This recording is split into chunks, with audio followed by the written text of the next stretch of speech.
Hello everyone. My name is Juni from Korea University. Welcome again.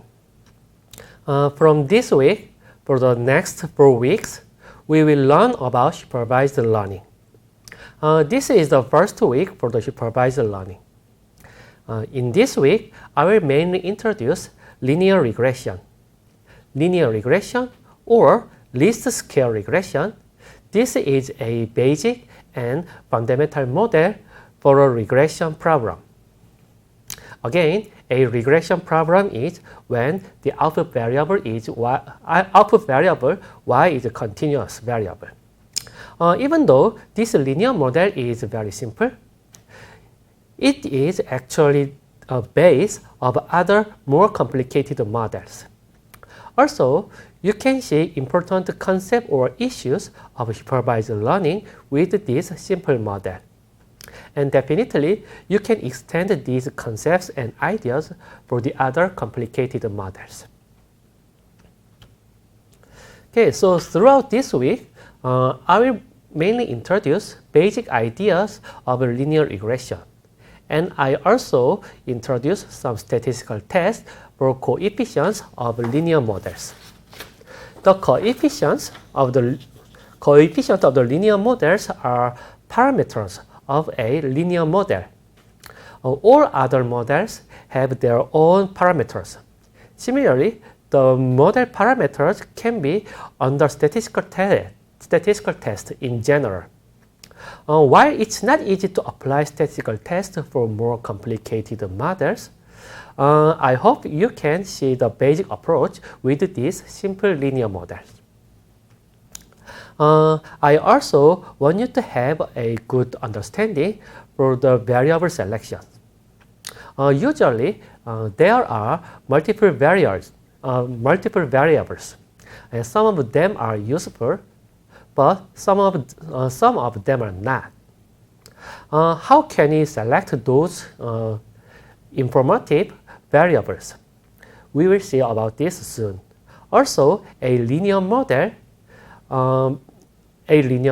cannot capture non-linearity. So this is the problem. So then how we can solve it? So generally, we can introduce the higher order terms. This is a general technique that can be applied to other methods. Also, it can be generalized as the Kernel method, which will be discussed later.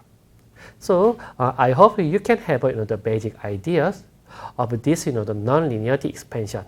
So finally, we will have the linear regression practice problems with R programming. First, let's start with a really simple linear model, univariate linear regression. Here, we have only one input variable x and only one output variable y. The model is y is modeled with beta 0 plus beta 1 x. Here are our notations. Large x and large y, these are random variables. Okay? But small x and small y, they denote observed random sample values in the real data. So this model can be applied to the data by y sub I is equal to beta 0 plus beta 1 x sub I hat I plus e sub I. This means here yi is the observed output of the ith sample I, and the xi is the observed data for x of the ith sample, and ei is the independent noise term. Okay. Then in total we have the samples from this I is from 1 to n. So in total we have n samples. Okay. In this setting, when we plot x and y, each data point, the x comma xi comma yi is plotted on this two-dimensional plane. Our goal, so this data, each data point means this xi, yi. So our goal is to find out a good linear model that explains this, the scattered data point as much as possible. Something like this, the Sion curve, this kind of Sion curve. If this, this is the line of our model, then the deviation from the line to this sample is the error expressed by EI.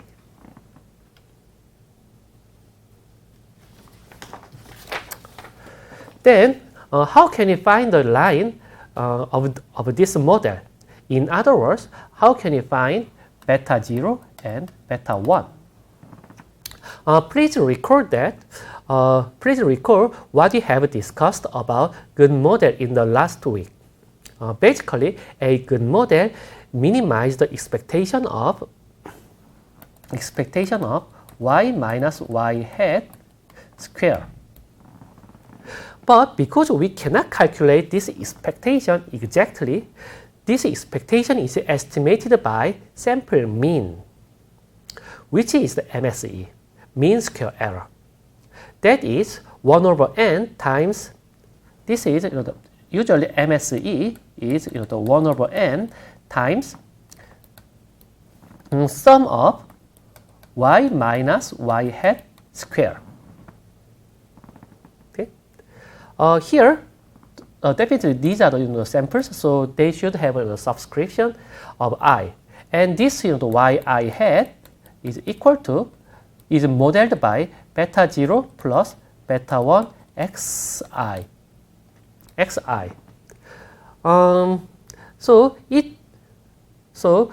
Finally, this MSE is modeled by 1 over n times summation of yi minus beta 0 minus beta 1 xi squares. So, in this setting, we want to find out this beta 0 and beta 1 that minimize this MSE. So, but the problem is, this beta 0 and beta 1, if this linear model is right, then there is the true beta 0 and beta 1. However, because there's no way to know about the beta 0 and beta 1, because this beta 0 and beta 1 is from the whole population, but we only observe random samples. So what we have is actually estimation of this true beta 0 and true beta 1. So that's why instead of beta 0 and beta 1, we use hat. As in order to notify this is the estimation. So in total, we want to minimize yi minus beta 0 hat minus beta 1 hat xi square. Okay?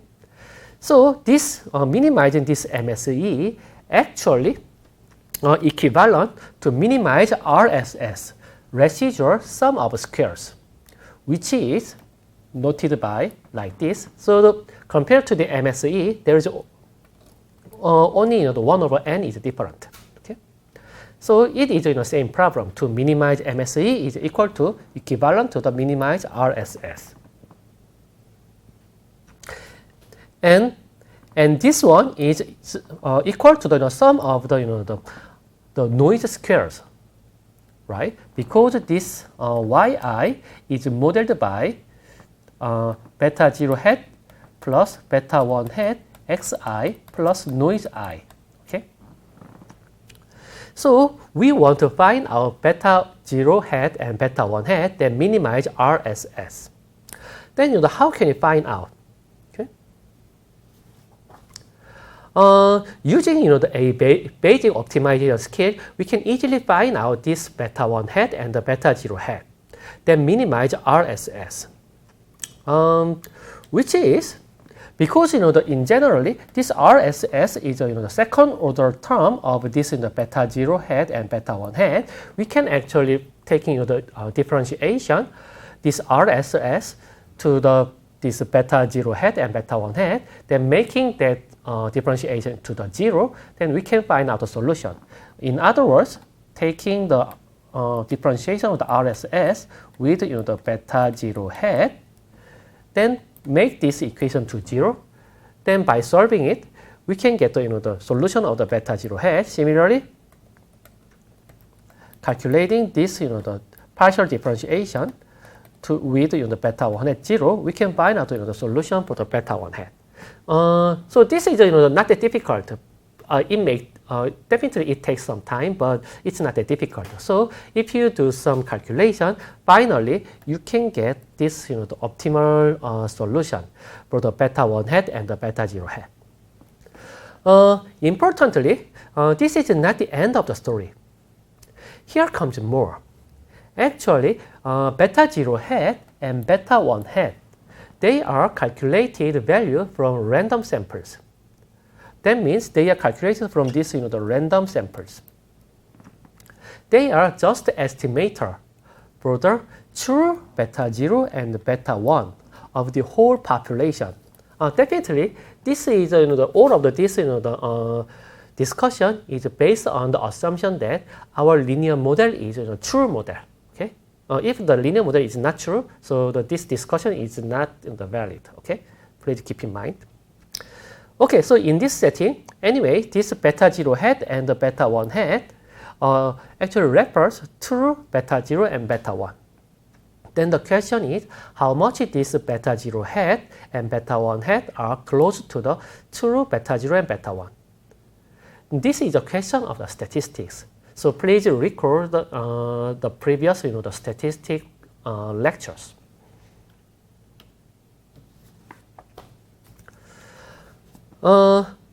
So for this one, please record the mean of the population from random samples. We have discussed in the previous statistics course.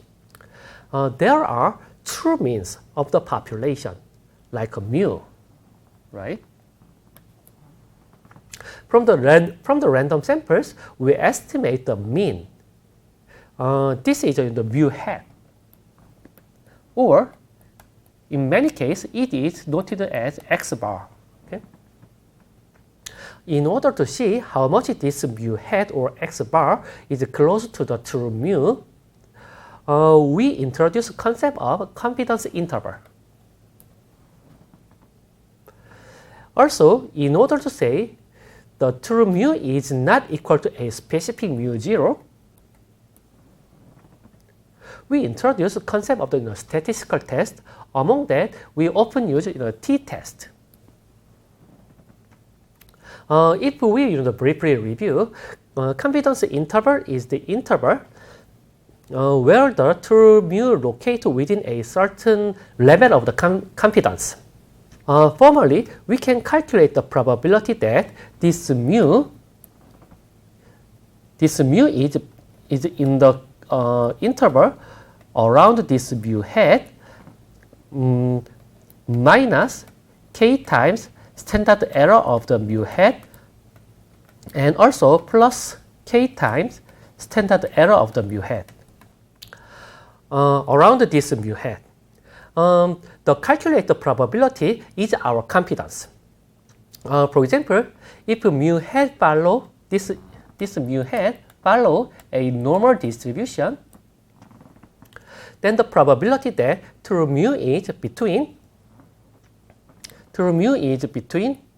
mu hat plus 1.96 of the SE and mu hat minus 1.96 SE. The probability that true mu is between this range is given as 95%. Okay? This is the concept of the confidence interval. T-test is, okay, let's move to the t-test. T-test is used when you want to show the true mean mu is different from a specific value of the mu. In this case, it's mu 0. Okay? It can be performed by rejecting the null hypothesis. In this case, null hypothesis is mu is equal to mu 0. To do that, we first calculate the t-statistics. T-statistics is often calculated by t is equal to mu hat, this is the estimated mu, minus mu 0, this is the value we want to test, and over standard error or standard deviation of the mu hat. So then we calculate the probability that we observe this value or more exceeding value in a t distribution. This is a p-value. If the p-value is less than our level of the significance, so level of the significance is often stated by the 1% or 5%. Actually, that means the probability we observe these random samples are rare. Since we believe that we are not that unlucky, we conclude that our basic assumption of the null hypothesis is wrong. So we reject the null hypothesis and make a kind of conclusion that the true mu is not the mu zero, roughly say. Okay? Okay, so we can apply such a statistical analysis for this the linear regression case. First, confidence interval of the coefficients.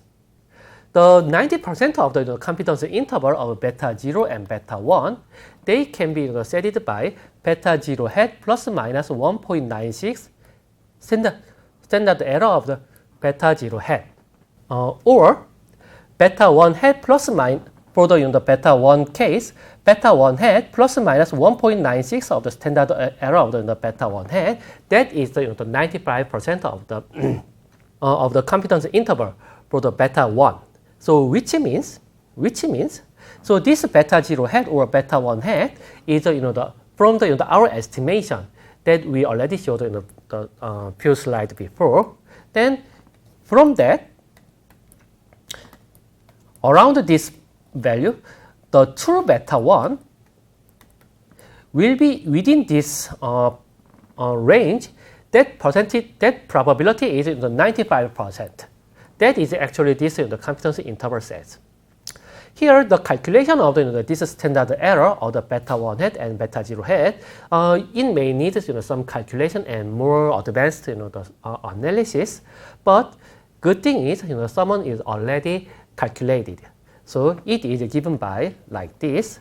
For the beta 0 hat is like this, and beta 1 hat, the standard error or standard deviation is given like this. Here, so this sigma square is given as the square root of RSS over n minus 2. Okay.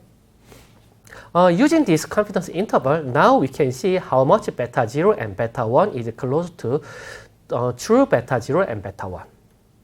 Then next is a statistical test for beta 0 and beta 1. It basically tests if beta 0 or beta 1 is different from a specific value. It can be applied to both beta 0 and beta 1 for any specific value. However, practically, it mostly tests if beta 1 is different from 0 or not. So in beta 1 is a coefficient of x. If beta 1 is 0, it means that x has no effect on y, and x and y has no relationship. It's why testing beta 1 is important in the analysis of the result. Here, our null hypothesis is beta 1 is 0, and the alternative hypothesis is beta 1 is not 0. We can apply the t statistics. Here, t value is given by beta 1 minus 0 divided by standard error of the beta 1 hat. So in this case, this the t distribution follow this t statistic follow t distribution with of which parameter is n minus 2. So in other words, t distribution with degree of freedom n minus 2. Okay. So from this, because we know the beta 1 hat and the standard error of the beta 1 hat, we can calculate the t value, and by looking at where this t value is located. Let's say this is the t value and this is the distribution of the t n minus 2. Then by calculating probability that we're gonna see more exceeding value, that means this area, or equivalently for the minus t by looking at this the probability to see the values that from this area. So we can calculate the p-value. Okay. So if this p-value is less than certain threshold, like 1% or 5%, we can say that beta 1 is not 0 roughly. So x and y are somewhat related to each other. Of course, we can apply the same test for beta 0, but whether beta 0 is 0 or not, that is a little bit less interpretable. Okay, so here is an example. Here, I with this 50 data point, we can find beta 0 and beta 1. Beta 0 is estimated, this is a beta 0 and this is a beta 1. Beta 0 is estimated like this and beta 1 is estimated like this. Okay? So in total, our estimated model is y is 4 times 4.47 plus 0.21x. This is our estimated model. Then let's see how much they are close to the true value. So first we calculate the standard error. Then according to this standard error, we calculate the t-value like this. And from this t-value, we can calculate the p-values. Okay? Like this. So here we can see, okay, so first of all, the confidence interval. So the confidence interval, let's look at the confidence interval of the beta 1. So for the 95% of the confidence interval can be calculated by from 0.21 minus 1.96 times this standard error, 0.0086, which is almost 0.1905. And also the upper bound is 1.21 plus 1.96 times 0.0086, which is around 0.2287. So the probability that true beta 1 is between these two range, that probability is 95%. Actually, this analysis say that result. Because I generate this data, so I know the true beta 1 value. That true beta 1 is 0.2. Okay, this 0.2 is definitely within this range. Then next is the p-value. Okay, so let's look at the p-value about this beta 1. That p-value is a probability. That probability is so low. This is roughly you can think this is a probability that beta 1 is 0. But that probability, since the probability is very low, so we can say beta 1 is not 0. That means x and y has a significant relationship, which is also true. Okay, so before we finish this session, so let me briefly introduce the measure of the model goodness. In general, the goodness or fitness, which means how much a model fit the data well, that can be measured by MSE. But there are other measures too. First is the RSE. RSE is square root of the RSS divided by n minus 2. Okay. This is also a good estimator of the MSE, mean square error, because it's kind of the mean of this yi minus yi hat. Okay? And another measure is R square.